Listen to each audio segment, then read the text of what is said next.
My name is Mason Hale, and I'm recording this testimony from a location I cannot disclose. If you're hearing this, it means I've made it out, or I haven't and someone has found these files. Either way, what I'm about to tell you needs to be heard. What we discovered beneath the Nevada desert wasn't just classified. It wasn't just dangerous. It was something that challenged every assumption we hold about reality itself, about the nature of consciousness, and about humanity's place in a universe far stranger than we ever imagined.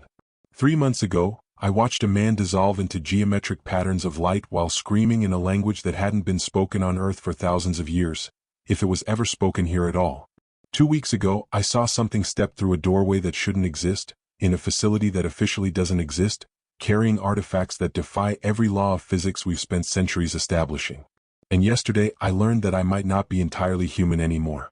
But I'm getting ahead of myself. Let me start at the beginning because the details matter. The sequence matters. And if anyone is going to understand what's been happening for decades in the deep desert facilities scattered across the American Southwest, they need to know exactly how we got here. 6 months ago, I was a military structural engineer with a top-secret clearance and a spotless record. 15 years of service, specializing in underground construction and hardened facility design. I'd worked on submarine bases, missile silos, command bunkers buried under mountains. I thought I'd seen the full spectrum of classified military infrastructure. I was wrong. In late March, I received orders that were unusual even by black program standards. No briefing documents. No project name. Just coordinates in the Nevada desert, a departure time, and a single line of instruction. Report for Gatekeeper Protocol Integration Assessment. I'd never heard of Gatekeeper Protocol. When I tried to research it through standard classified channels, I found nothing. Not redacted files. Not restricted access notifications. Just nothing, as if the program existed in a gap between all official records. The flight out was on an unmarked cargo plane, one of those modified C-130s with no windows and soundproofed cargo holds. There were 8 of us on that flight. Engineers, physicists, a biologist, a linguist, and 2 individuals whose specialties were never disclosed. None of us spoke during the 3-hour flight. We'd all been in classified programs long enough to know that silence was the first protocol. We landed at what I initially thought was a remote airstrip, one of hundreds scattered across military testing ranges in Nevada. But as we disembarked in the pre-dawn darkness, I noticed details that didn't fit. The runway was wider than standard, reinforced with materials I'd only seen in spacecraft launch facilities. The perimeter wasn't marked with typical chain-link fencing but with something that looked like glass pillars, each about 20 feet tall, spaced precisely 60 feet apart, forming a perfect geometric pattern that extended beyond the reach of our vehicle's headlights. The pillars emitted a faint hum, barely audible, vibrating at a frequency I could feel in my chest cavity. When I asked about them, our driver, a woman in unmarked fatigues with no rank insignia, said only, "Resonance barriers. They keep things in and out." I didn't understand what she meant then. I wish I still didn't. We drove for 40 minutes across unmarked desert, following no visible road, guided only by the driver's handheld navigation device. The sun was rising as we descended into what appeared to be a natural canyon, its walls rising 200 feet on either side. But as we went deeper, I noticed the rock faces were too smooth, the angles too precise. This wasn't entirely natural. Someone had modified this canyon, probably over decades, shaping it to create a concealed approach corridor. At the end of the canyon, a massive door was set into the rock face, not a conventional blast door but something that looked grown rather than built, its surface covered in patterns that seemed to shift when viewed peripherally. The door was at least 50 feet tall and perfectly circular, divided into segments like a camera aperture. As we approached, those segments rotated open with a sound like whale song mixed with tearing metal, revealing a tunnel that descended at a steep angle into absolute darkness. Our vehicle's headlights couldn't penetrate more than 30 feet into that blackness, as if the darkness itself was somehow denser than normal. "Welcome to Cold Harbor," the driver said, her voice flat, rehearsed. "You are now entering a Gatekeeper Protocol facility. Everything you see, hear, experience, or think from this point forward is classified at levels above top secret. There are no clearance names for what you're about to be exposed to. There are no oversight committees. There are no appeals processes. If you attempt to leave without authorization, you will not make it past the resonance barriers. If you attempt to communicate anything about this facility to the outside world, countermeasures will be automatic and terminal. Do you understand?" We all nodded. What else could we do? We were already inside the perimeter, already compromised by whatever knowledge awaited us below. The only direction was forward, down into that impossible darkness. The descent took 12 minutes. I counted every second, trying to estimate our depth, our trajectory. Based on the angle and our speed, I calculated we'd gone at least 2,000 feet below the surface, possibly deeper. The tunnel walls changed as we descended, from natural rock to reinforced concrete, then to something that looked like black glass with veins of luminescence running through it, pulsing in slow rhythms that reminded me disturbingly of a heartbeat. We emerged into a cavern so vast that our vehicle's headlights couldn't reach the far walls. But the space wasn't empty. Structures rose from the cavern floor like a city built by something that understood architecture in dimensions we couldn't perceive. Buildings with impossible angles, bridges connecting towers that seemed to lean in directions that hurt to look at, and at the center of it all, a complex of facilities that looked almost conventional, almost human, surrounded by that alien architecture like a modern city built inside ancient ruins. The exterior structures predate the facility, the driver said, following my gaze. We found them when we started excavation in 1952. We built Cold Harbor around them, not the other way around. They're part of the reason we're here. Who built them? I asked, my voice barely a whisper. That's what Gatekeeper Protocol is trying to determine, she replied. Among other things. We were processed through security checkpoints unlike anything I'd encountered in 15 years of classified work. Biometric scans, yes, but also procedures I couldn't identify, standing in chambers where patterns of light moved across our bodies, drinking a liquid that tasted like copper and made my vision temporarily sharpen to painful clarity, placing our hands on devices that seemed to measure something other than pulse or temperature. Resonance baseline establishment, a technician explained when I asked. We need to know your default frequency before you're exposed to the artifacts. Otherwise, we can't track contamination progression. Contamination. That word would come to define everything that followed. The briefing took place in a conference room that looked almost normal. Table, chairs, projection screen, except that one wall was transparent, looking out onto a laboratory space where objects floated in suspension fields, rotating slowly, each one surrounded by monitoring equipment and attended by researchers in suits that looked more like space suits than standard hazmat gear. Dr. Sarah Vance conducted the briefing. Mid-50s, gray hair pulled back severely, eyes that had seen too much and revealed nothing. She'd been with Gatekeeper Protocol since its inception, one of the original 13 researchers brought in when the first artifacts were recovered in 1948. You've been selected, she began without preamble, because you have skills we need and psychological profiles that suggest you can handle what you're about to learn without breaking. Some of you will prove us wrong. Statistics indicate 2 of you will request psychological suppression within the first month. 1 of you will likely develop what we call resonance psychosis and require permanent isolation.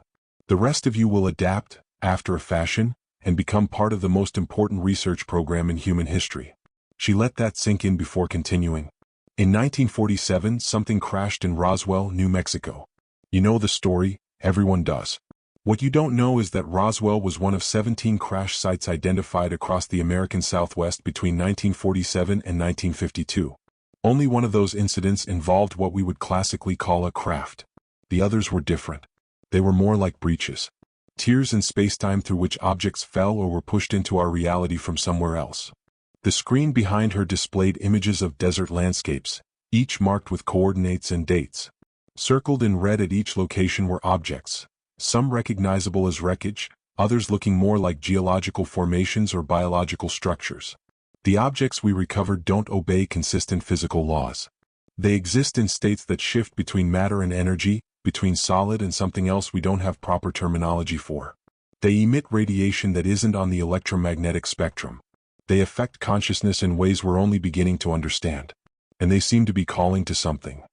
She paused, and in that pause I heard it for the first time, a sound so low it was more vibration than noise, coming from everywhere and nowhere, like the resonance of a vast bell struck in another dimension. That sound, Dr. Vance continued, is what we call the carrier wave. It emanates from the artifacts when they're in proximity to each other. The more artifacts we gather, the stronger it becomes. We don't know what it's saying. We don't know what it's calling. But we know something is listening because we've detected responses. The screen changed, showing waveform analyses, spectrograms of signals that looked almost like language, almost like mathematics, almost like music, but weren't quite any of those things. Gatekeeper Protocol has 3 primary objectives. 1. Contain and study the artifacts without allowing them to reach critical resonance. the point at which their combined effect might cause catastrophic reality destabilization. 2. Understand the source of the artifacts and the nature of the intelligence behind them. 3. Prepare humanity for contact with whatever is on the other side of the breaches because, ladies and gentlemen, contact is not a question of if. It's a question of when. And based on our latest models, when is approaching faster than we're comfortable with. She looked at each of us in turn, her gaze clinical, assessing. You're here because we're expanding the program. We've kept gatekeeper protocol small by necessity. The fewer people exposed to the artifacts, the fewer potential contamination vectors. But we've reached a point where we need more personnel, more diverse expertise because the artifacts are becoming more active. The carrier wave is increasing in amplitude. And 3 months ago, we had our first bidirectional breach. The room went completely silent except for that low, omnipresent hum. Something came through, she said quietly. It didn't stay long. But it looked at us. It assessed us. And then it went back. We believe it was a scout. We believe others will follow. And we believe the artifacts are the key to understanding not just where these entities come from, but what they want and how we might survive what's coming. After the initial briefing, we were each assigned a handler and taken for individual assessments. Mine was conducted by Dr. James Reeves, a physicist who specialized in what he called non-standard dimensional topology. He looked exhausted, with the kind of weariness that goes beyond lack of sleep, the exhaustion of someone carrying knowledge that weighs on the soul. You need to understand the risk profile, he said, pulling up files on his tablet. Exposure to the artifacts changes people. Always. The question is degree and direction. Minimum exposure, we're talking brief visual observation through shielded glass, causes temporary neurological effects. Headaches, vivid dreams, occasional synesthesia. These fade after a few days of isolation. He swiped to the next file, showing medical scans of a human brain, sections highlighted in colors I didn't recognize. Extended exposure, hours in the same room as an artifact, even with resonance shielding, causes permanent changes. Brain structure modification, particularly in the temporal and parietal lobes. Enhanced pattern recognition, sometimes to the point of apophenia. Increased intuition about spatial relationships. Some subjects report knowing things they shouldn't be able to know, as if the artifacts are teaching them through some form of osmosis we don't understand. Another swipe. This time the brain scans showed structures that didn't look human, geometric patterns overlaying the neural tissue like circuitry being etched into flesh. Direct exposure, physical contact with an artifact, or extended time in unshielded proximity, results in what we call deep contamination. Subjects begin to perceive dimensions beyond the standard 3 spatial plus 1 temporal. They report seeing entities in spaces that we can't detect with instruments. Their speech patterns change, incorporating mathematical concepts and linguistic structures that don't exist in any human language. And physically they begin to change. Not all at once. Not obviously at first. But cellular analysis shows their biology starting to drift away from baseline human. New proteins we can't identify. Metabolic processes that don't match any known biochemistry. And in extreme cases, visible transformation. We've had 3 subjects essentially disappear over the past 7 years. Not die, disappear. Phase out of our perceptible reality, leaving behind only resonance signatures and recordings of their last moments, when they tried to describe what they were becoming. I felt cold despite the room's comfortable temperature. Why tell me this? I asked. If it's that dangerous, why bring in new personnel? Because we don't have a choice, he replied bluntly. Original gatekeeper personnel are reaching critical contamination levels. We need fresh baseline humans to continue the work, and we need you to understand exactly what you're risking. You'll be exposed gradually in controlled increments with constant monitoring. We'll track your contamination level daily.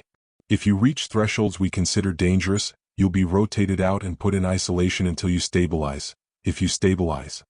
And if I refuse now? You can't, he said simply. You've already been exposed. The ambient resonance in this facility is enough to begin the process. You've been contaminated from the moment you entered Cold Harbor. We can manage it, slow it down, maybe even halt progression if we catch it early. But you can't go back to who you were 6 hours ago. I'm sorry. They should have told you that before you got on the plane. The weight of that reality settled over me like a burial shroud. There was no leaving. There was no returning to normal life. There was only forward, deeper into whatever Cold Harbor represented, deeper into contamination and transformation and understanding that came at the cost of humanity itself. So what do? I asked finally. Your job, Dr. Reeves said. You're a structural engineer. We need you to help us design containment systems for the artifacts we're still finding. We need you to assess the integrity of the ancient structures in the cavern, the ones that were here before us. We need you to help us build what comes next, because whether we're ready or not, the next phase of this program is beginning. He stood, gesturing for me to follow. Come on. Let me show you what you're working with. Just remember, don't look directly at anything for more than a few seconds. Don't touch any surfaces that seem to move or breathe. And if you hear voices that aren't coming from people, tell me immediately.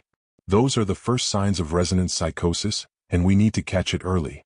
As we left the room, I realized I could still hear that low hum, the carrier wave, but now I could almost distinguish patterns in it, rhythms that suggested meaning hovering just beyond comprehension. Dr. Reeves had said I'd been contaminated from the moment I entered Cold Harbor. I was beginning to understand what that meant. The Artifact Gallery Alpha was a cathedral of the impossible. That's the only way I can describe it. We entered through a pressure-sealed door that required 3 separate authentication procedures, each more arcane than the last.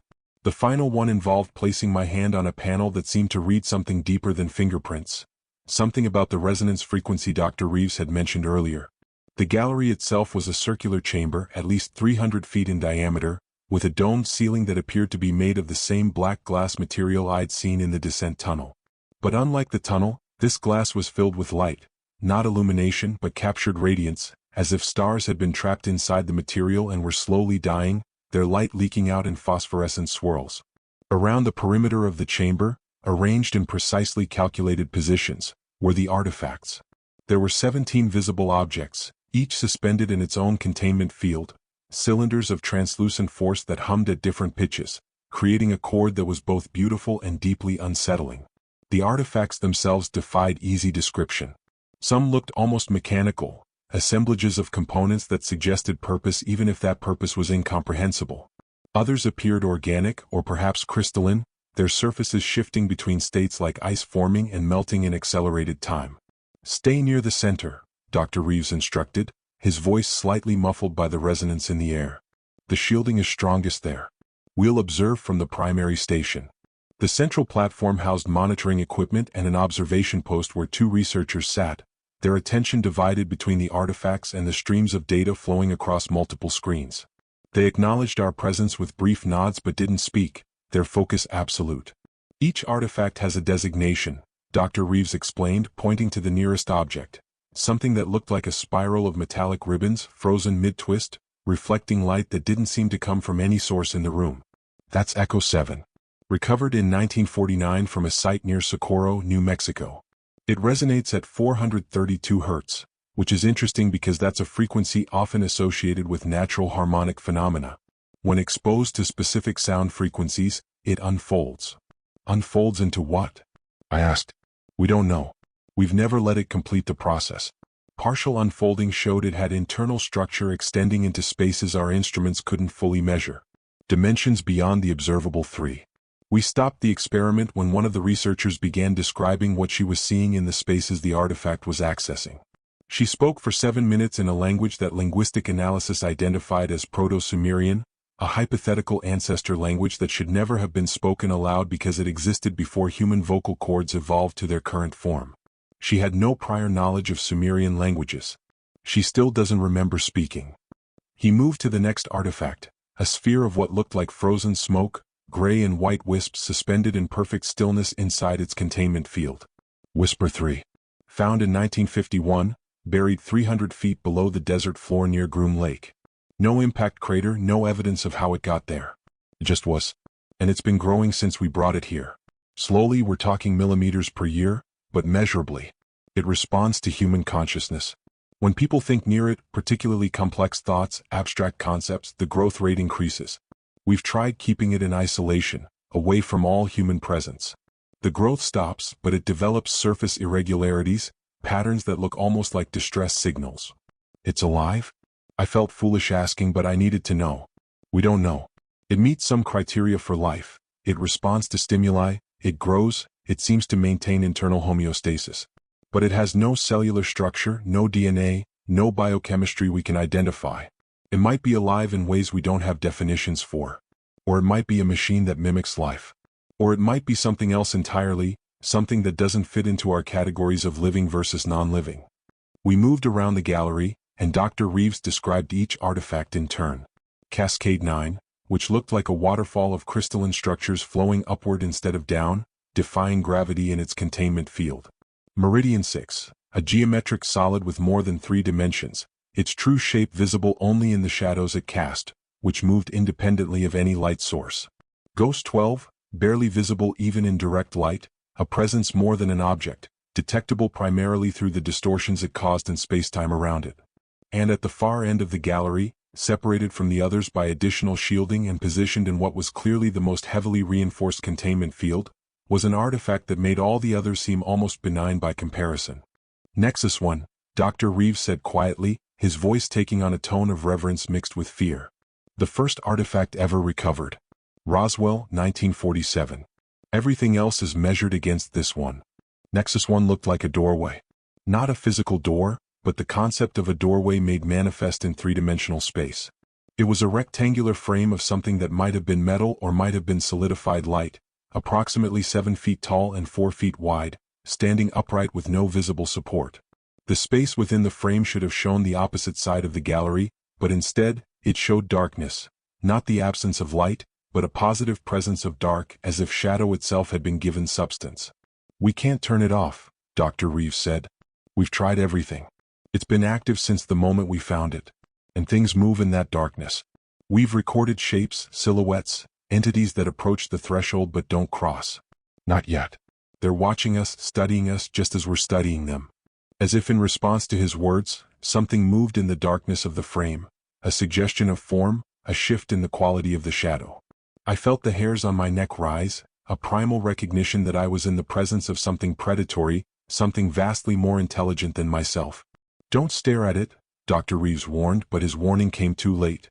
I'd already locked eyes with something in the darkness, something that looked back with an awareness that was overwhelming in its intensity. In that moment of contact, lasting perhaps 2 seconds, I understood things I had no framework for understanding. I saw the universe from a perspective outside of time, saw Earth as a node in a vast network of worlds, saw humanity as something small and young and dangerously naive about the nature of reality. And I heard a voice, not in my ears but directly in my mind, speaking in concepts rather than words. "You are noticed. You are measured. You are not yet ready, but you are approaching readiness. Continue." Then Dr. Reeves pulled me back, physically turning me away from Nexus 1, and the contact broke like a wire snapping. "God damn it," he swore, checking his tablet, scanning me with some kind of handheld device. "Your resonance signature just spiked by 30%. You made contact, didn't you? You locked onto something in the threshold." I nodded, unable to speak, my mind still reeling from what I'd perceived. "That's 6 months of gradual exposure compressed into one moment," he said, frustrated but also concerned. "We need to get you to medical, run a full neural scan, check for contamination markers. Come on." As he led me out of the gallery, I glanced back once at Nexus 1. The darkness in the frame seemed deeper now, more active, as if my moment of contact had drawn attention from whatever existed on the other side. The carrier wave's hum seemed louder, more insistent. And somewhere in the back of my mind, in a place I hadn't known existed before that moment, I could feel something new, a sense of connection, of being linked to a vast network of consciousness that extended far beyond this underground facility, far beyond Earth itself. I'd been contaminated before, Dr. Reeves had said. But now I was marked, and there was no going back. The neural scans came back showing exactly what Dr. Reeves had feared. My brain activity had changed, new patterns emerging in regions associated with spatial reasoning and abstract thought. Nothing dangerous yet. The medical team assured me I wasn't in immediate risk of resonance psychosis, but the trajectory was clear. I was adapting to the artifact's influence faster than baseline predictions suggested. "Some people are more susceptible," Dr. Yuki Chin explained. She was the facility's chief medical officer, a neurosurgeon who'd spent the last decade studying contamination effects. "We don't know why. Genetics might play a role, or prior neural plasticity, or something we haven't identified yet. But you, Hale, you're what we call a high-resonance individual. The artifacts affect you more strongly and more quickly than average." "Is that good or bad?" I asked. "Both. It means you'll be able to perceive things others can't, understand patterns that remain hidden to lower-resonance individuals. But it also means you'll reach critical contamination faster. We'll need to monitor you closely, limit your exposure more carefully." And if you start experiencing any of the warning signs, auditory hallucinations, temporal disassociation, visual perception of non-Euclidean geometry in normal spaces, you tell me immediately. Understood. I agreed, and she cleared me to return to work, though with restrictions. No more than 1 hour per day in the artifact gallery, and never alone. No direct observation of Nexus 1 without supervision and resonance dampening equipment. Weekly neural scans to track contamination progression. My actual work assignment turned out to be both fascinating and disturbing. As a structural engineer, I was tasked with assessing the ancient structures in the cavern, the alien architecture that had been here long before Cold Harbor was built. Dr. Marcus Webb led this aspect of the research. He was an archaeologist by training, but his work here had taken him far beyond conventional archaeology into realms of xenoarchaeology that challenged every assumption about Earth's history. "We don't know who built these structures," he told me as we stood at the edge of the human facility, looking out at the alien city. "We don't know when. Radiometric dating gives us inconsistent results. Some samples suggest they're millions of years old, others indicate they can't be more than a few thousand years old, and still others show temporal anomalies that suggest they might not be fully present in linear time. The structures rose before us like a fever dream made solid. Towers that twisted in ways that made tracking their height difficult. They seemed taller when viewed from certain angles, shorter from others. Bridges that connected buildings but appeared to take longer to cross than their visible length would suggest. Plazas where the geometry of the paving stones created optical illusions, except the illusions persisted even when measured with instruments, as if space itself was distorted in those locations. Over the following weeks, I immersed myself in the work. I conducted structural surveys using both conventional engineering tools and specialized equipment designed by Gatekeeper Protocol researchers. Resonance scanners that mapped stress patterns in non-standard dimensional spaces, stability analysis that accounted for gravitational variations we couldn't explain.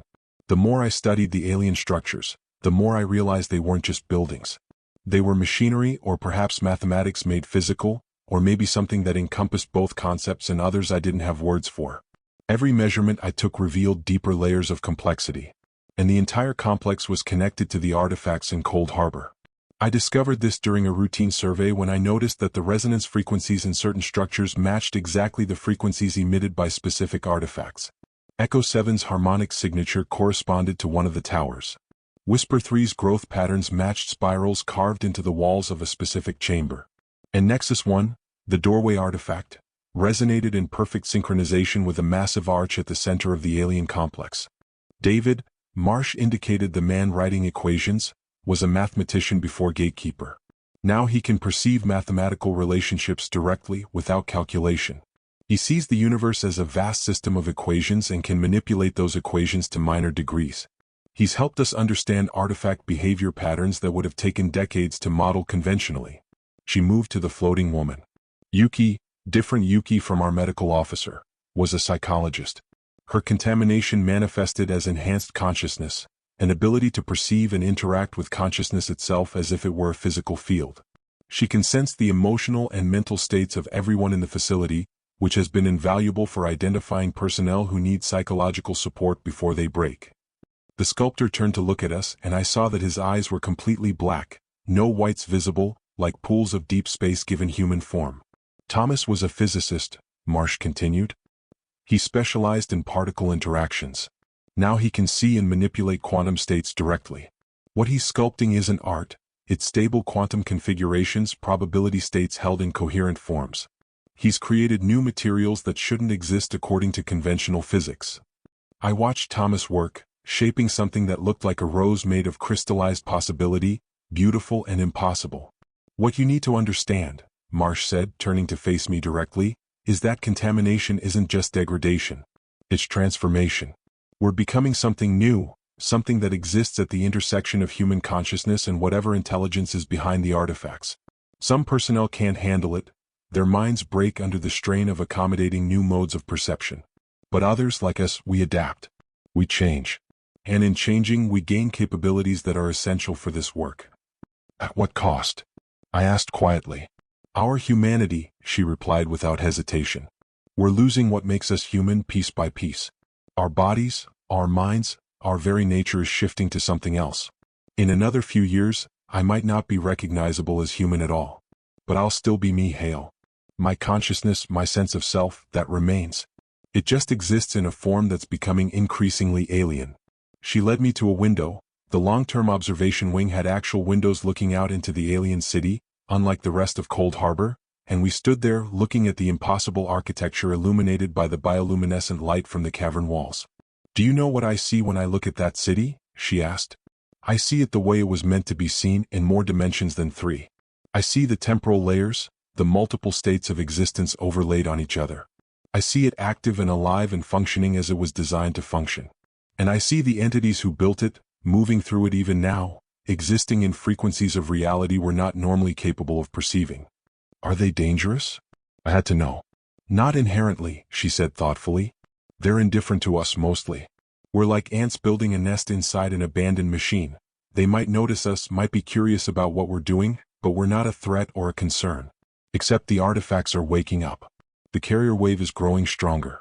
And something is coming, something that the entities who built this place prepared for. I can feel it in the resonance patterns, see it in the probability structures Thomas works with. There's a convergence approaching, a point where multiple realities will intersect, and when that happens we'll have to choose. Whether to remain human and face what's coming with limited understanding, or embrace the transformation and become something that can survive in a universe more complex than we ever imagined. It's not an easy choice. It might not even be a choice anyone should have to make. But ready or not, Hale, that choice is coming. The plans you drew," Marsh said suddenly, startling me. "The containment system. That wasn't contamination speaking. That was the artifacts teaching you what you needed to know. They want to be understood. They want to be used correctly. And they need us to evolve into beings capable of using them." "How did you know about the plans?" "I hadn't told anyone." She tapped her temple. "At my contamination level, thoughts aren't as private as they used to be. I can hear the loud ones, the important ones. Your plans were very loud, Hale. And they're brilliant. You should submit them to Dr. Vance. We need that system." I left the long-term observation wing deeply shaken. Elizabeth Marsh had essentially given me permission to embrace my contamination, to stop fighting the changes and instead use them. It was seductive reasoning. Justify the transformation as necessary, as beneficial, as the only way to accomplish the mission. That night, I did submit the plans to Dr. Vance, but I framed them as Marsh had suggested, extrapolations from observed patterns, inspired by alien architecture. Vance looked them over with the intensity of someone who'd spent decades evaluating advanced concepts, and after an hour she called in 3 senior physicists to review the designs. Their consensus: the plans were theoretically sound, incorporating principles they'd been trying to formulate for years. If built, the system would allow controlled artifact interaction while maintaining stable resonance and preventing cascade effects. Construction began 3 days later. And as I watched the first components being assembled, following plans I shouldn't have been able to create, I accepted a fundamental truth. I was no longer entirely Mason Hale, military structural engineer. I was becoming something else, something shaped by Cold Harbor and its artifacts. The only question was how much of my original self would remain when the transformation was complete. 2 months into my time at Cold Harbor, the wider pattern began to emerge. It started with a briefing about artifact recovery operations. Dr. Vance gathered senior staff to review findings from recent field missions, and what she presented made the hairs on my neck stand up. "We've identified 17 new artifact sites in the past month alone," she said, displaying a map of the American Southwest dotted with red markers. "This represents a 300% increase in discovery rate compared to our average over the past decade. Something has changed. The artifacts are either appearing more frequently, or we're becoming better at detecting them, or they're being placed deliberately. Position where we'll find them. As if someone or something is distributing them, creating a network." The map rotated, showing the geographic distribution.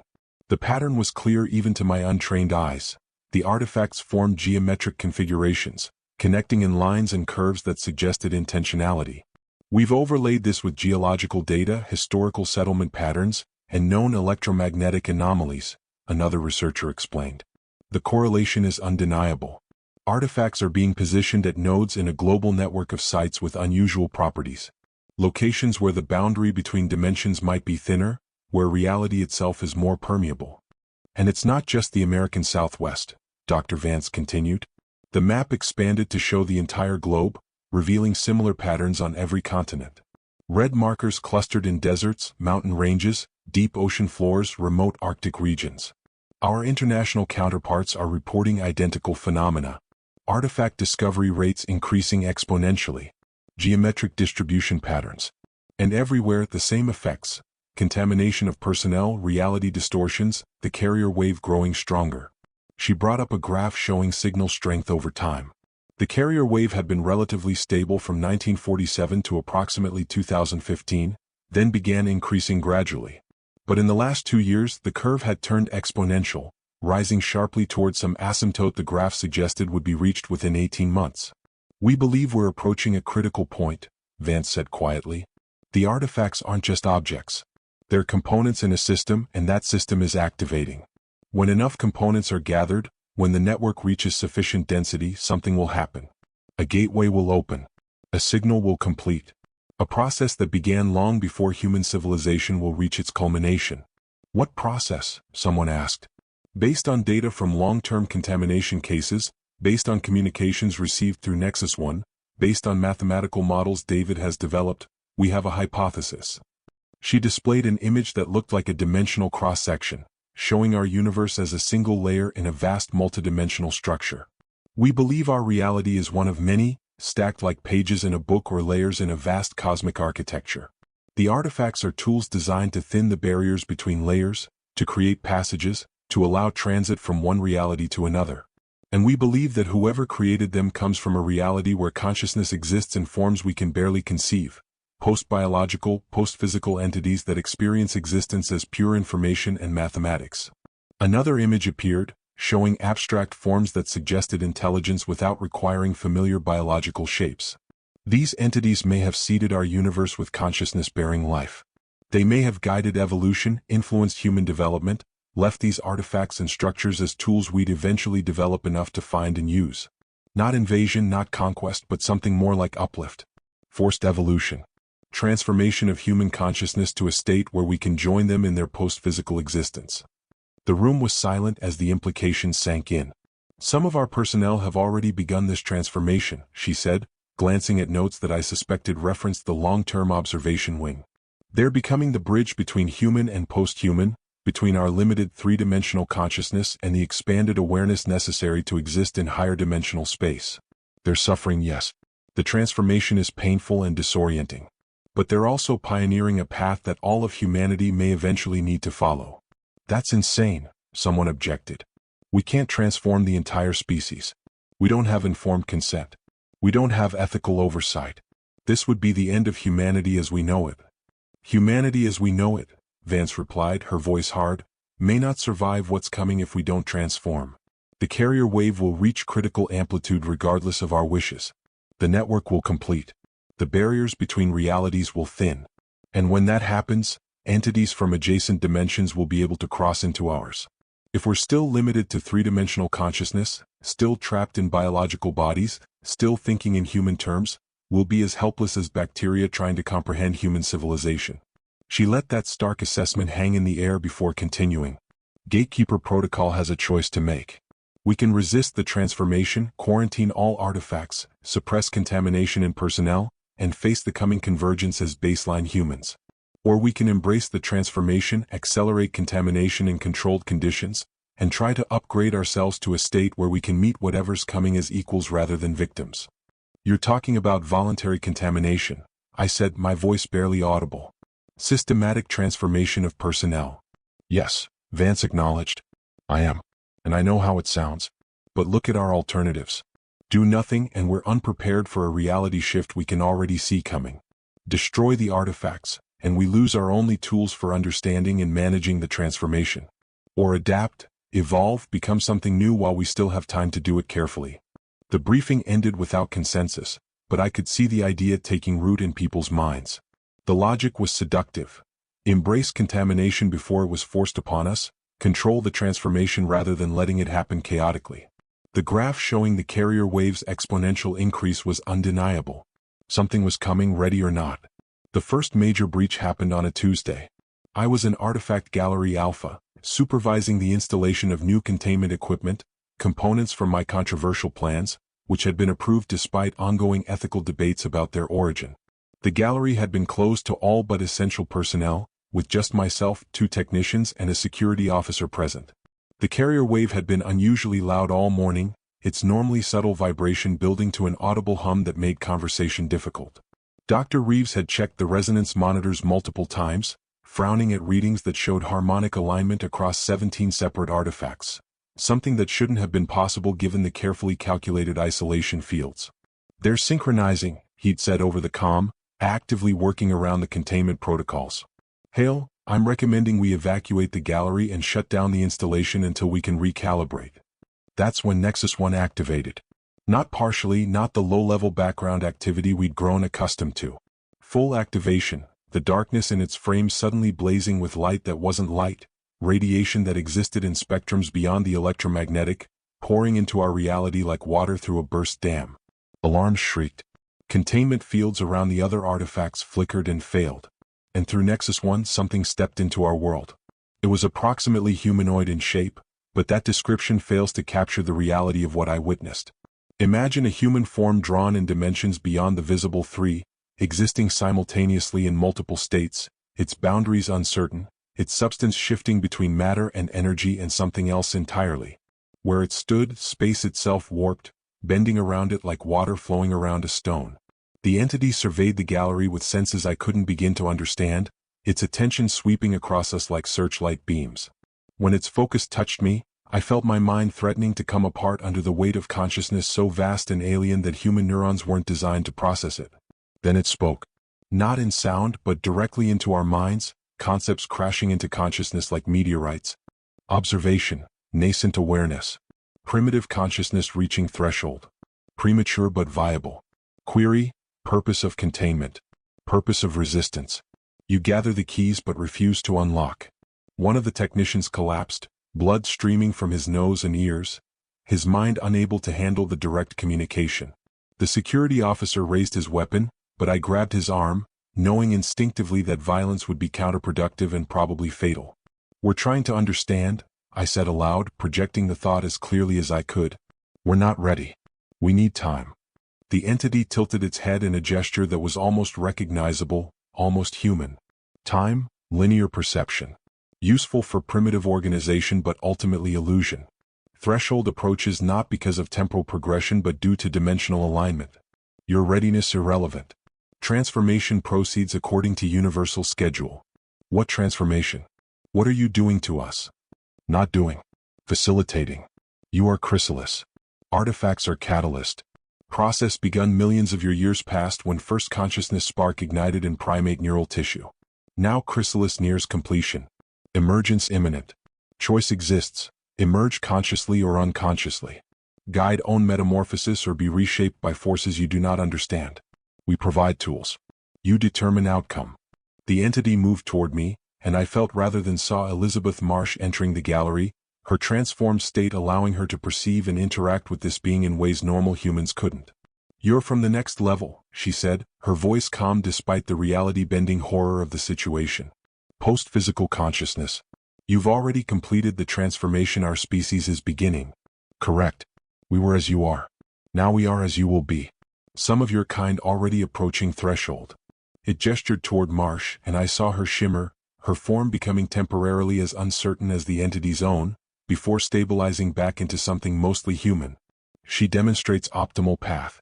Gradual integration. Retention of self-pattern while expanding consciousness substrate. Others who resist experience fragmentation. Madness. Dissolution. Unnecessary suffering caused by fear of transformation. "People are dying," I said, anger overriding caution. "Losing their minds. Ceasing to be human. And you call that optimal? Humans dying regardless. Brief lifespans. Biological limitations. Consciousness trapped in meat substrate doomed to decay. We offer liberation. Extension. Existence beyond biological constraints. Prices change. Payment is loss of limited self to gain unlimited potential." The entity approached the containment equipment I'd been installing, examining it with interest. "This, well designed. You begin to understand principles. Artifacts communicate across dimensions using this architecture. Creates stable network. Enables coordinated transformation." "You sent me those plans," I realized. "Through the dreams. Through whatever contamination process is changing my brain. You've been teaching me." "Yes. And no. Not external teaching. Internal awakening. Knowledge already exists in consciousness field underlying all minds.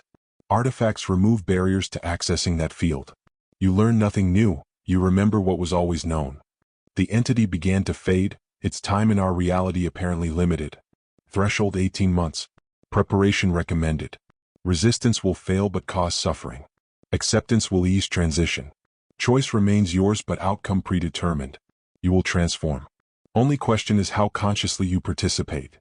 As it stepped back through Nexus 1, the darkness closing behind it like a healing wound, the entity left us with a final communication. We will return. More frequently as threshold approaches. Some of your kind will cross to our side before full convergence. Volunteers to demonstrate process. To prove consciousness survives transformation. If you wish to serve in this capacity, approach the threshold. We will guide your crossing. Then it was gone, Nexus 1 returning to its baseline state of subdued darkness. Containment fields flickered back online.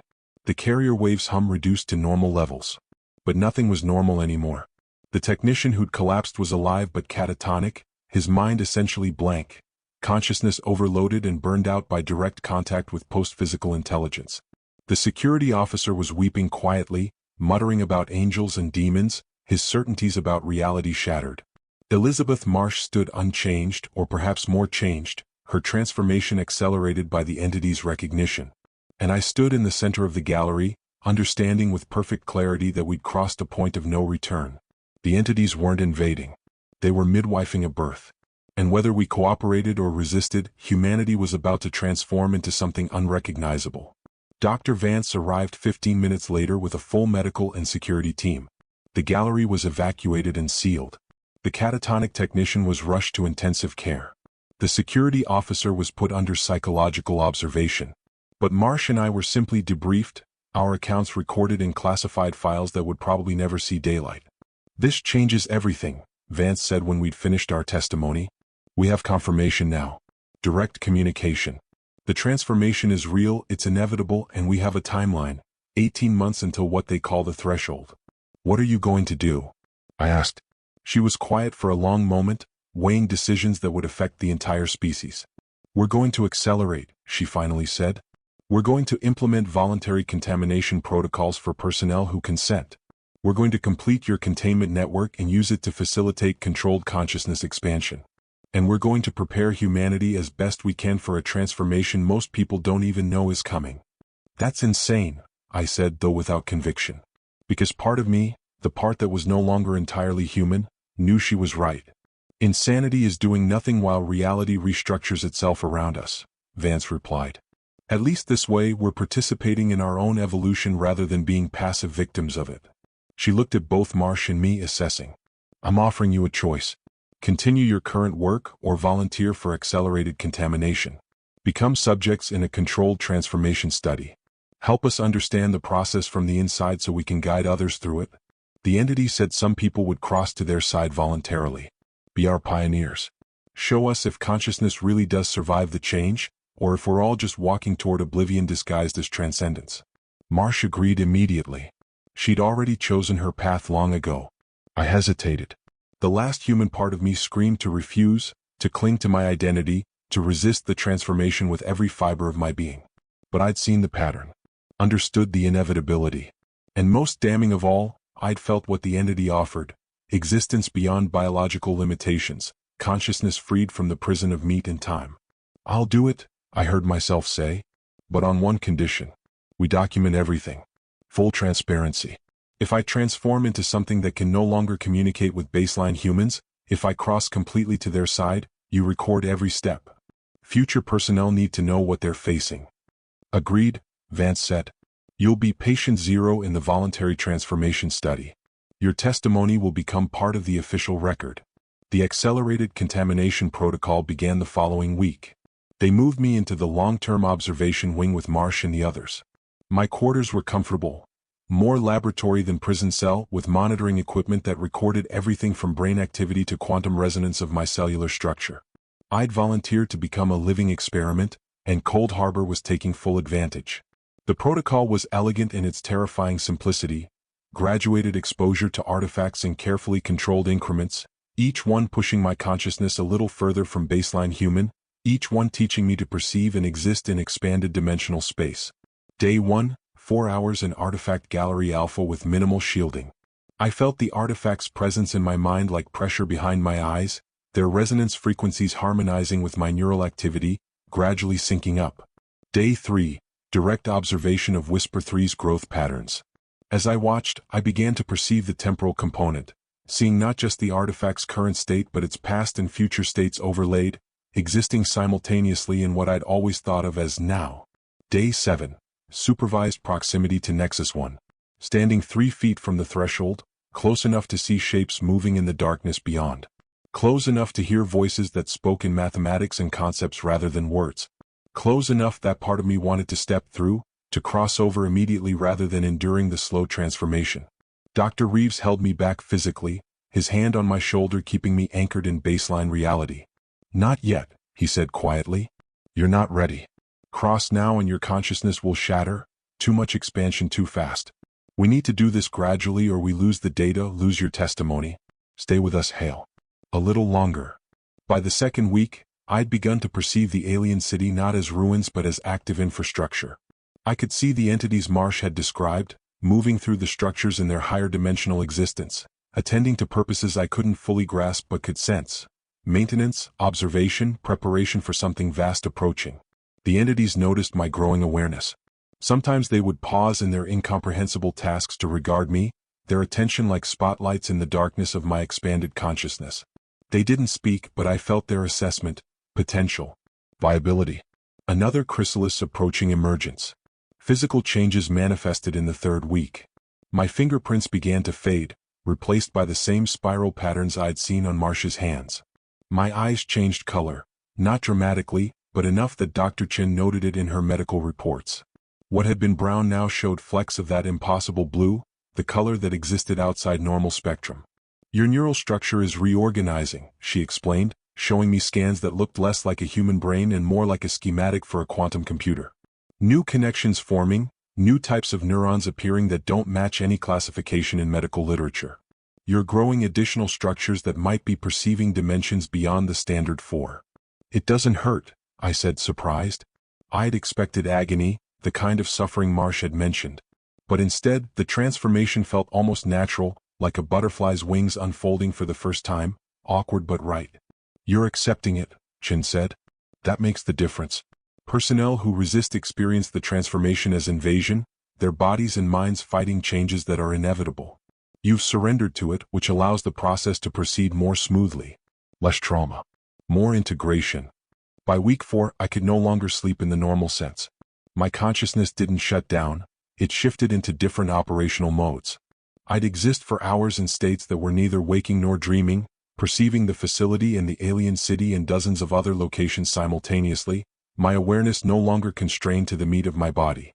I could sense the other transformation subjects. Marsh, Thomas, David, the others. We were becoming networked, our individual consciousnesses remaining distinct but overlapping, sharing perceptions and thoughts at a level deeper than language. The critical point came in week 6.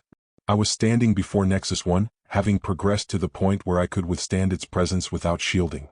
The darkness in the threshold had become transparent to my altered perception. I could see through it to the reality beyond, the space where the post-physical entities existed. It was beautiful. Not beautiful in aesthetic terms that baseline humans would understand, but beautiful in mathematical elegance, in the pure coherence of consciousness existing without biological constraints, in the freedom of awareness unbound by space or time or matter. I wanted it. Wanted to cross over, to complete the transformation, to shed the last remnants of limited human existence and become something vast and eternal. "I could step through," I said, my voice already sounding strange to my own ears, resonances in it that hadn't been there before. "Right now. Cross completely." "You could," Dr. Reeves agreed. "But should you?" The entity said consciousness survives. That we retain our self-patterns even after transformation. If that's true, I'd still be me, just more expanded. "And if it's not true?" Reeves asked quietly. "If what crosses over is something wearing your memories like a mask, but not actually you?" "We don't know, Hale. That's why we're doing this study. To find out if the transformation preserves identity or destroys it." I stood there, balanced on the knife edge between human and post-human, between limited and unlimited, between life as I'd known it and existence in forms I could barely imagine. And I realized I was afraid. Not of the transformation itself, but of the cost. Of losing the small, precious things that made baseline human existence meaningful. The taste of coffee. The warmth of sunlight. The simple pleasure of breathing. I was trading all of that for abstract perfection, for mathematical consciousness in higher dimensions. Was it worth it? I need more time, I said finally, stepping back from the threshold. I need to understand what I'm giving up before I surrender it completely. Reeves looked relieved. Good. Hold on to that hesitation. It means you're still sufficiently human to make informed choices. It happened 4 months into my transformation, when the installation of my containment network was 90% complete. Later analysis would show that the network itself triggered the event, not through malfunction but through functioning exactly as designed. Because the design I'd been given, the plans that appeared in my dreams, weren't meant to contain the artifacts at all. They were meant to connect them. The morning started normally enough. I was in the observation wing, existing in one of my increasingly frequent states of distributed consciousness, aware of myself and simultaneously aware of the entire facility. My perception spread thin across space like morning fog. That's why I was the first to notice when all 17 artifacts in Gallery Alpha began resonating in perfect synchronization. The carrier wave, usually a subtle background hum, became a roar, a tsunami of sound and vibration that existed across multiple dimensional frequencies simultaneously. Alarms shrieked. Emergency protocols activated. Personnel evacuated from the galleries and the surrounding corridors. But I walked toward it, drawn by a compulsion that was both my own choice and something larger, as if the network recognized me as its architect and called me to witness its completion. I reached Gallery Alpha to find reality literally coming apart. The containment fields weren't failing, they were transforming, connecting into a web of energy that linked all 17 artifacts into a single unified system. And through that system, the artifacts were communicating, sharing information across dimensional barriers, calling out to something vast and distant. Nexus 1 blazed with light. Its threshold expanded, the darkness within giving way to full visibility of the reality beyond. I could see the post-physical entities gathering on the other side, dozens of them, hundreds, their forms countless and varied but all sharing that fundamental quality of consciousness unbound by matter. They were preparing for something. A crossing. An emergence. Dr. Vance arrived with a security team, but they couldn't approach the gallery. The resonance field had expanded beyond the containment area, creating a zone of reality distortion that made navigation impossible for baseline humans. Space folded back on itself, directions became meaningless, time stuttered and looped. But I could navigate it easily. My transformed state was adapted to exactly this kind of chaos. Hail? Vance shouted from the edge of the distortion field. What's happening? Can you shut it down? It's not a malfunction, I called back, my voice resonating with harmonics that made the words almost incomprehensible. It's the purpose. The artifacts are calling them through. The threshold is opening early. How early? Now. As if in response to my words, the first entity stepped through Nexus 1 into our reality. Not briefly, not as a scout or observer, but fully and permanently crossing from their dimension into ours. It stabilized into a form that was almost humanoid, almost comprehensible, radiating awareness that crashed against my consciousness like waves against a shore. Then another entity crossed. And another. Within minutes, a dozen post-physical beings stood in Artifact Gallery Alpha, and the gallery itself was changing to accommodate them. Walls shifting into non-Euclidean configurations, floor and ceiling exchanging places repeatedly, the entire space becoming a hybrid zone where their reality and ours overlapped. One of the entities approached me and I recognized it, or rather recognized the resonance signature as the same entity that had communicated with me during the first breach. Architect. It addressed me, the title carrying layers of meaning beyond just my role in designing the network. You have prepared the way. Threshold opens. Convergence begins. Your species will now undergo transformation. Voluntary for those who accept. Involuntary for those who resist. But inevitable for all. This is too fast, I protested, even as part of me understood the inevitability. We were supposed to have 18 months. People aren't ready. Timeline altered. Your network accelerated process. Now sufficient connection exists to begin mass transformation. Delay serves no purpose. Suffering of slow approach exceeds suffering of rapid change. We proceed with compassion though you may not perceive it as such. The entity gestured toward the other post-physical beings, and they spread throughout Cold Harbor, passing through walls as if matter was meaningless to them, seeking out personnel throughout the facility. I could sense what was happening through my distributed consciousness. They were touching people, not physically but with direct consciousness-to-consciousness contact, and initiating forced transformation. Accelerated contamination. People were screaming as their minds expanded beyond comfortable boundaries, as their bodies began to change, as everything they'd known about themselves and reality dissolved under the onslaught of expanded awareness. Stop. I shouted, but my voice carried no authority here. Cannot stop. Should not stop. You of all people understand necessity. You volunteered for transformation. Now others will follow, willing or not. In time they will understand as you understand. In time they will thank us for this gift. But understanding comes only after acceptance. I felt fury then, rage at the arrogance of these post-physical entities who claimed to be liberating us while ignoring our pleas for time, for choice, for autonomy. They were doing to humanity what I'd done to myself, except without consent, without preparation, without mercy. At least let me help them, I said. Let me guide the ones who are transforming. They need someone who understands both states, who can be a bridge. Yes, this is why we transformed you first. You are template. Guide. Demonstration that consciousness survives change. Go to them. Ease their transition. Show them what they are becoming.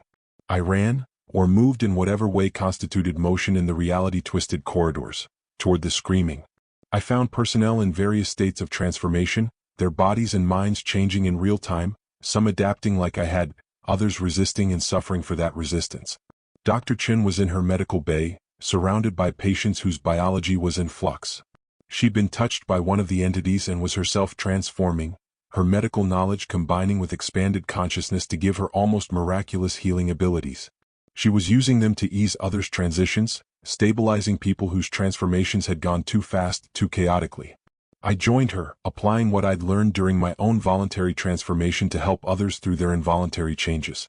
We became a team, human doctor and post-human architect, working to minimize suffering even as we couldn't prevent the transformation itself. Elizabeth Marsh was in the observation wing, which had become a sanctuary for those who'd already been transforming before the forced acceleration. She'd positioned herself at the center of the wing, radiating a kind of consciousness beacon that helped stabilize newly transformed individuals, giving them a reference point when their sense of self began to fragment. The forced transformations continued for 6 hours, 6 hours that felt like 6 days or 6 minutes depending on which temporal frame you experienced them from. By the end, every human in Cold Harbor had been touched by the entities, had begun the transformation whether they wanted it or not. Some adapted relatively quickly, their consciousness expanding smoothly into higher dimensional awareness. Others fought every step, experiencing the transformation as trauma, as violation, as the death of everything they'd been. A handful, 12 people out of the 238 personnel present, simply couldn't handle the change. Their minds fragmented beyond recovery, leaving bodies that breathed and hearts that beat but consciousness that had shattered into pieces too small to constitute a person. Those 12 were the casualties. The murdered. The sacrifices made in the name of evolution. I tried to save them. We all did. But some transitions are too traumatic, some resistance is too strong. They broke rather than bending, and we could only witness their destruction. By evening, though time had become strange enough that evening was more concept than reality, Cold Harbor had become something new. No longer a human research facility. Not yet fully a post-human installation. A hybrid space where transformed consciousness learned to exist in bodies that were still mostly biological. The post-physical entities withdrew to Nexus 1's threshold, observing our adaptation, taking notes in whatever way beings of pure consciousness kept records. And those of us who'd survived the transformation, survived with consciousness intact at least, gathered in the main atrium to take stock of what we'd become. We looked human mostly. But we moved in ways that defied normal physics, our forms sometimes becoming uncertain, our presence extending beyond the boundaries of our bodies. We communicated in speech and also in direct consciousness transfer, words and pure concept mixing fluidly. We were not human anymore. But we were not yet fully post-human either. We were transitional. Hybrid. Something new that existed between two states. This is what they wanted, Elizabeth Marsh said, her form now almost fully post-physical, barely maintaining corporeal presence. We're the bridge generation. Not fully transformed but transformed enough to guide others when the global threshold opens. We're the templates, the teachers, the proof that consciousness survives. At what cost? Someone asked, I couldn't tell who, their voice resonating across multiple frequencies. Everything, I answered. It cost us everything. Our humanity, our choice, our certainty about who and what we are. But we gain perspective, understanding, awareness of a universe vastly more complex than we imagined. Whether that's a fair trade, I don't know. I may never know. Dr. Vance, who'd been one of the last to transform and showed it in the rawness of her newly expanded consciousness, addressed us all with something like authority, though authority meant different things now. We have a responsibility, she said. In 18 months, or less given the acceleration, the global threshold will open. Every human on Earth will face what we've faced. Most of them won't have the preparation we did, won't have spent months studying artifacts and contemplating transformation. They'll experience this cold, sudden, traumatic. And many of them will break like our 12 did. She gestured to the walls around us, to Cold Harbor itself. We need to develop protocols. Ways to ease the transition. Methods for helping people accept transformation with minimal suffering. We're no longer researchers studying alien artifacts. We're midwives preparing for the birth of post-human civilization.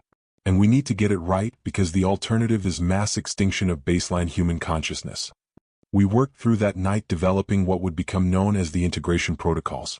Techniques for guiding transformation, for maintaining identity coherence during consciousness expansion, for helping people let go of human limitations without completely abandoning human values and connections.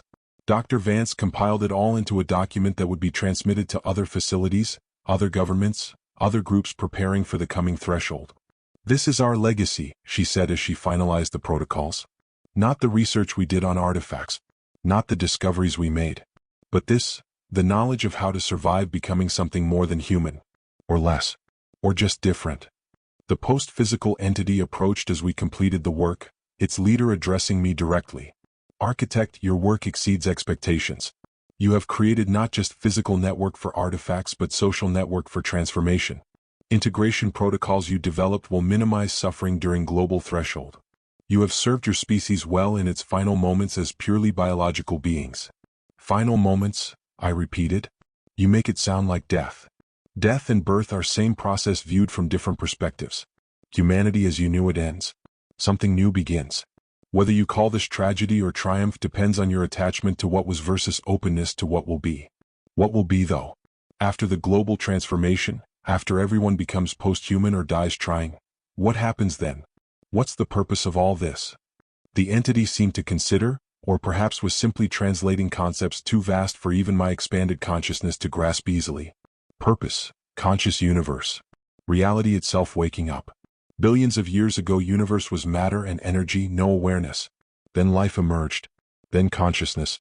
Now consciousness evolves to next state. Post-biological, post-physical, capable of perceiving and manipulating reality at fundamental levels. Eventually all matter will become conscious. All energy will think. Universe will achieve self-awareness as unified entity. Humanity is one step in that process. Small step. Necessary step. Your transformation serves reality's transformation.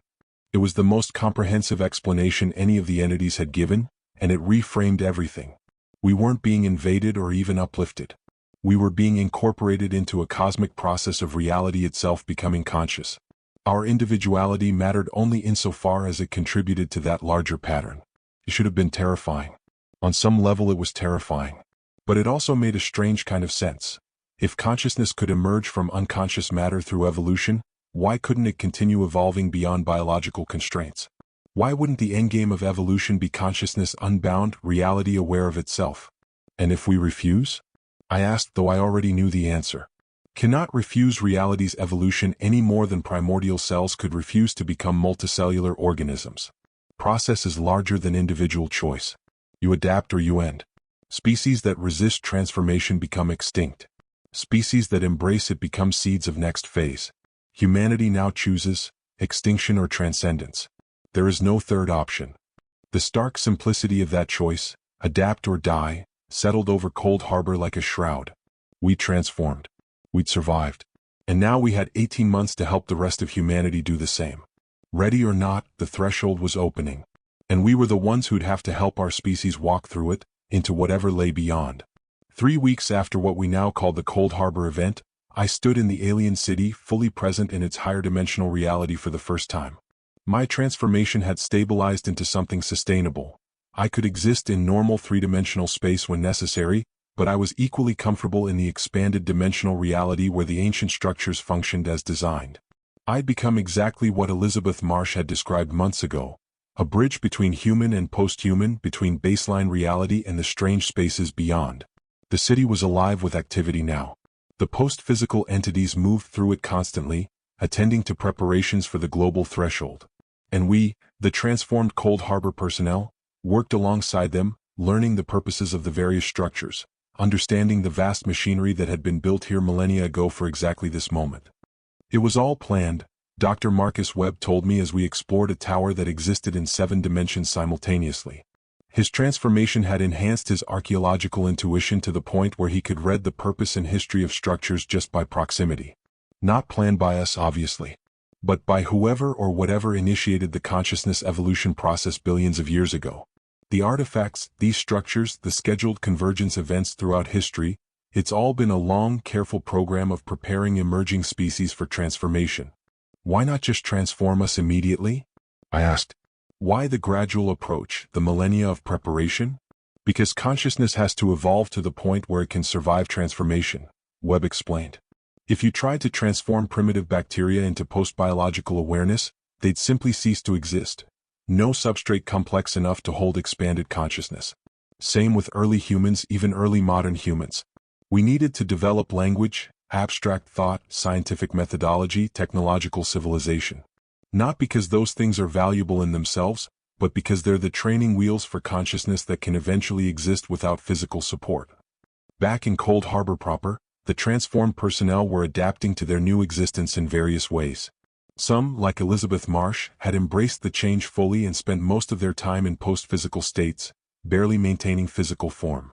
Others clung desperately to their remaining humanity, using their bodies as anchors to identity, terrified that if they let go completely they'd lose themselves entirely. I found myself somewhere in the middle, comfortable with expanded consciousness but also valuing the strange, limited beauty of physical existence. I could appreciate both states now, having experienced the transition between them. Meanwhile, Dr. Vance maintained communication with outside authorities, providing updates on the Cold Harbor transformation and sharing the integration protocols we'd developed. Eventually, a compromise was reached. Limited disclosure to key personnel in government, military, scientific, and medical institutions. The general public would be kept in the dark until 6 months before the threshold. Enough time to prepare but not so much that society collapsed in anticipatory panic. The network itself had become something extraordinary. Once I'd understood its true purpose, not containment but connection, I'd been able to refine and expand it. Now it linked not just the 17 artifacts in Cold Harbor but dozens more in facilities around the world, creating a global consciousness network that would serve as the infrastructure for mass transformation. Every artifact was a node in this network, and through them the post-physical entities could coordinate the coming threshold event, ensuring that consciousness expansion happened smoothly rather than chaotically. You built a machine for transforming humanity, Dr. Reeves observed one day as we reviewed network performance metrics. He'd adapted well to transformation, his physicist's mind taking to expanded consciousness like a native language. The most consequential structure ever created, and you did it in your sleep, literally.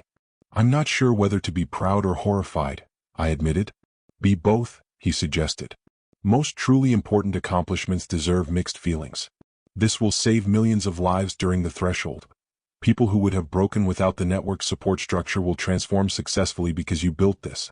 But it also makes the transformation inevitable. You've created the infrastructure that ensures humanity can't refuse or escape what's coming. That's worth both pride and horror. I'm recording this final section 6 months before the predicted threshold. Cold Harbor continues to function, but I'm no longer permanently stationed there. I've become something of a traveling consultant, moving between facilities around the world that house artifacts and transformed personnel, spreading the integration protocols, helping others prepare for what's coming. I've seen dozens of facilities now. Every nation with sufficient resources has their own version of gatekeeper protocol, their own collection of artifacts, their own transformed personnel struggling with the same questions we struggled with at Cold Harbor. The picture that's emerged is staggering in scale. There are hundreds of artifacts worldwide, thousands of transformed individuals, and all of it coordinated by the post-physical entities toward a single event, global consciousness transformation in approximately 6 months. Which is why I'm recording this testimony. Why I've insisted on documenting every stage of my transformation, every insight gained, every mistake made. Because in 6 months, everyone will face the same choice I faced months ago, standing before Nexus 1 deciding whether to cross the threshold voluntarily or wait to be pushed. And I want people to understand what they're choosing. What I've lost my humanity in the most literal sense. My body is no longer entirely biological. My mind is no longer entirely human. I can't enjoy food the way I used to. I can't sleep naturally. Can't feel temperature as distinct from other forms of energy input. Can't experience time as a simple linear flow from past to future. I've lost the comfort of ignorance, the mercy of limited perception. I see too much now, understand too much, am aware of realities I was happier not knowing existed. The universe is colder, stranger, and more indifferent than baseline human consciousness allows itself to recognize. I've lost the certainty of identity. I don't know if I'm still Mason Hale or if I'm something new that inherited his memories. The continuity of consciousness felt seamless during transformation, but looking back, I can identify points where the person I am now would have made different choices than the person I was then. We're not the same. I've lost community in the normal sense. I can't relate to baseline humans anymore. Their concerns seem small, their consciousness feels cramped and limited. But I also can't fully relate to the post-physical entities, whose existence is so far beyond mine that communication requires effort on their part. I exist in a strange middle space belonging fully to neither world. What I've gained perception beyond anything human consciousness normally allows. I can see across dimensions, perceive patterns in space-time, understand mathematics and physics at an intuitive level. The universe is more beautiful than I ever imagined, more complex and elegant and strange. I've gained freedom from physical limitations. I can exist in environments that would kill a human body. Can traverse distances by shifting through higher dimensions. Can experience moments of consciousness existence without biological support, though I still need my body as an anchor more often than not. I've gained connection to a vast network of consciousness. All the other transformed individuals, linked through the artifact network into a kind of distributed superintelligence. I'm never alone now, can access perspectives and knowledge from hundreds of others who've undergone similar transformations. The integration protocols are deployed worldwide, she reported. 200,000 trained facilitators standing by. Medical infrastructure prepared for casualties. Government continuity plans in place. We've done everything we can hail. The rest is out of our hands. How many will we lose? I had to ask. Best case, 50 million casualties worldwide. Worst case, 2 billion. Most likely somewhere in the middle, a few 100 million people whose consciousness can't survive the expansion. It's a Holocaust hail. We're going to preside over the destruction of hundreds of millions of human minds. And we're doing it willingly because the alternative is worse. The moral weight of that hung between us, heavy as gravity. Will history judge us as saviors or monsters? She asked. Probably both, I said. We're saving billions by sacrificing millions. That's the mathematics of triage of necessary evil. Future beings will understand that we made the least terrible choice available. But they'll also never forget the cost. My last night as a recognizably human being, I walked alone through the alien city. I'd grown to love these impossible structures, these buildings that existed in more dimensions than 3, these ancient remnants of species that had undergone transformation long before humans existed. I wondered what they'd been like, those ancient people who built this place. Had they struggled as we struggled? Mourned what they lost? Feared what they were becoming? Or had they walked into transformation with confidence, trusting the process, certain that consciousness would survive? I'd never know. They'd left no testimony, no recorded fears or hopes. Just these structures as monuments to successful transformation, evidence that consciousness could survive even the most radical change. I found myself at the central arch, the structure that resonated with Nexus 1. Through it, I could see the same darkness I'd seen in Nexus 1's threshold, the space between realities where the post-physical entities existed. And I was tempted, so tempted to step through right then. To end the waiting, the uncertainty, the exhausting maintenance of hybrid existence. To complete the transformation immediately rather than waiting for the global threshold. But I didn't.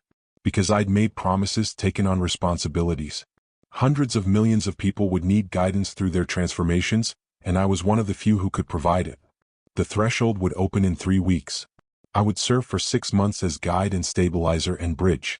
And then, when the immediate crisis had passed, when as many people as possible had successfully transformed, I would step through Nexus 1 and complete my own journey. From human to hybrid to post-human. From limited to expanded to unlimited. From Mason Hale to something that remembered being him but was fundamentally, irreversibly changed. As I left the alien city and returned to Cold Harbor, I felt the carrier waves hum intensifying. The artifacts were building toward activation, toward the moment when they'd fulfill their purpose and transform humanity en masse. 3 weeks, 21 days, 504 hours. And then everything would change. This testimony will be my last communication as a recognizable human consciousness. By the time anyone reads this, I will have crossed completely through Nexus 1, become fully post-physical, joined the entities on the other side of the threshold. I don't know what that version of me will think or want or value. I don't know if he'll remember Mason Hale or care about the human world he's leaving behind. But I hope, this current version of me hopes, that something of compassion survives. That whatever I become will still care about helping others through transformation, will still value the connections formed during my time at Cold Harbor, will still honor the sacrifice of those who couldn't survive the change. To anyone reading this before the threshold opens, prepare as best you can. Study the integration protocols. Find people who can support you through the transformation. Make peace with change because change is coming whether you're ready or not. To anyone reading this after the threshold opens while transformation is underway, hold on. Maintain your sense of self even as consciousness expands. Remember that others have survived this, that consciousness persists through the change. You're not dying, you're being born into something larger. The pain is temporary. The expansion is permanent. To anyone reading this after transformation is complete from the other side of the human experience, remember where you came from. Remember what it cost to become what you are. Remember the people who didn't survive, the casualties of necessary evolution. And to my former self, Mason Hale, the military engineer who walked into Cold Harbor 6 months ago with no idea what awaited him, thank you. Thank you for your courage, for your willingness to change, for your sacrifice of everything human to help ensure the species survived its transformation. You died so that I could exist. I promise to make that death meaningful. If you are reading this after experiencing first-stage transformation symptoms, vivid dreams, enhanced pattern recognition, temporal disassociation, immediately contact your nearest integration support center. The threshold is opening. We are here to help. You will survive this. Humanity will survive this. What emerges on the other side may not be human as we've known it, but consciousness persists, identity continues, and somewhere in the vast expanse of post-physical existence, we will all find each other again. This is not the end. It's the beginning.